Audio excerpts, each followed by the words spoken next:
అందరికీ నమస్కారం. Welcome to చేతన రావులపాటి. ఇవాల్టి మన రెసిపీ వచ్చేసి vanilla sponge cake. Vanilla sponge cake అనేది ఎలా తయారు చేసుకోవాలో ఇప్పుడు చూద్దాం. మొదటగా 2 ఎగ్స్ తీసుకోవాలి. దాన్ని ఒక బౌల్లో బేక్ చేసి వేసుకొని దాన్ని విస్కర్తో బాగా విస్క్ చేసుకోవాలి.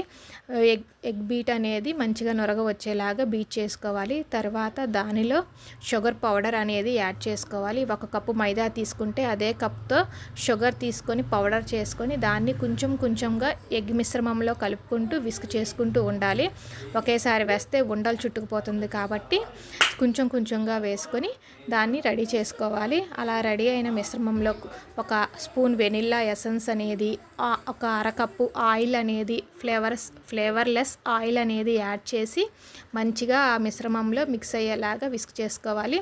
తర్వాత స్టవ్ మీద ఒక ప్యాన్ పెట్టుకొని దానికి మూత పెట్టి ఫ్రీ హీట్ చేసుకోవాలి 10 మినిట్స్. తర్వాత వేరే బౌల్ తీసుకొని జల్లెడ తీసుకొని దానిలో 1 కప్పు మైదా, 1 స్పూన్ వంట సోడా, 1/2 స్పూన్ బేకింగ్ సోడా వేసుకొని పించ్ ఆఫ్ సాల్ట్ వేసుకొని దాన్ని చక్కగా జల్లెడ చేసుకోవాలి. ఆ మిశ్రమం మొత్తాన్ని ఒక గరిటెతో మంచిగా కలుపుకోవాలి. తర్వాత ఈ ఎగ్ మిశ్రమాన్ని ఆ పౌడర్లో వేసుకొని కట్ అండ్ ఫోల్డ్ మెథడ్లో బాగా కలుపుకోవాలి.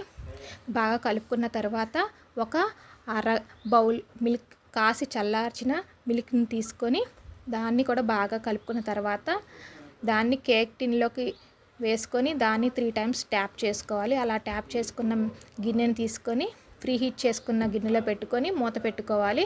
ఒక 30 మినిట్స్ తర్వాత కేక్ అనేది రెడీ అయిపోతుంది. వెనిల్లా స్పాంజ్ కేక్ అనేది రెడీ అవుతుంది. Thank you friends. బాయ్.